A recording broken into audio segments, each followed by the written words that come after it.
But that conclusion is based on the assumption that the C compiler does generate the machine code we would expect. In fact, a C compiler might take some shortcuts.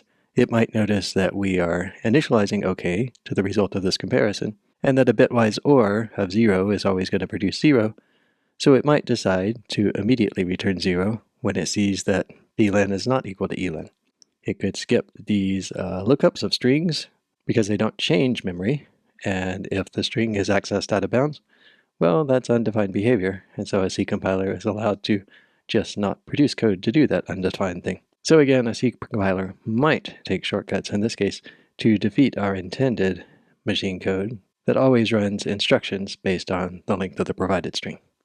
If you're interested to know more about what actually happens with C compilers, at least as of 2017, then you could check this paper called FACT, a Flexible Constant Time Programming Language by Kaligi and others.